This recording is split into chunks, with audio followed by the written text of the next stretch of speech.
Batay sa lumabas na balita sa isang tabloid na pahayagan, ang asawa ng nakakulong na Air Force Captain Joel Pugoy na si Mrs. Chris Pugoy ay nag-aakusa sa pamunuan ng Philippine Air Force sa di umano'y pang-aabuso sa kanya. Lumabas pa sa dyaryo ang larawan ni Mrs. Pugoy na umano ay pinatulog siya sa damuhan ng mga sundalang gwardiya sa mismong harapan ng selda kung saan nakakulong si Captain Pugoy. Ayon sa opisyal na tagapagsalita ng Philippine Air Force, Lieutenant Colonel Miguel Ernesto Ocol, si Captain Pugoy ay nasibak sa kanyang serbisyo at pinatawan ng pagkakakulong ng 2 taon ng military court-martial matapos na mapatunayan sa mga kasong isinampa laban sa kanya.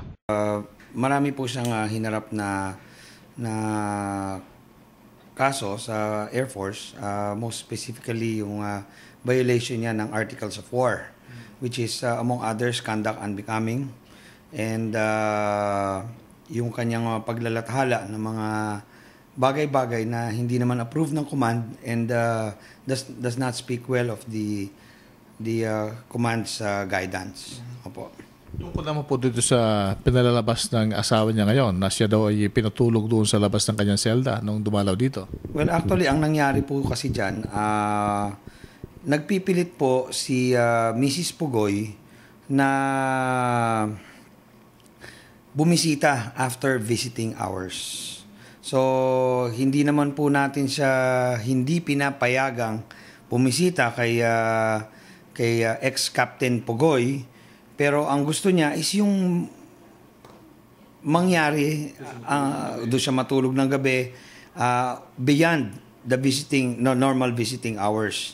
So, ang nangyari po dyan, na finorce niya yung way niya, papasok doon sa custodial center, umanap po yan ng paraan, ng butas, at nakapasok po. So, pinigilan pa rin po natin siya na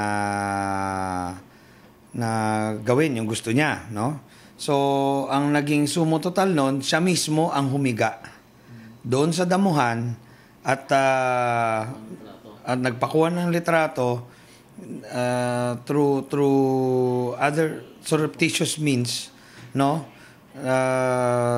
Yun, pinakita niya na pinapatulog namin siya sa hindi naman namin pinipigilan na bumisita siya kahit araw-araw na gusto niya.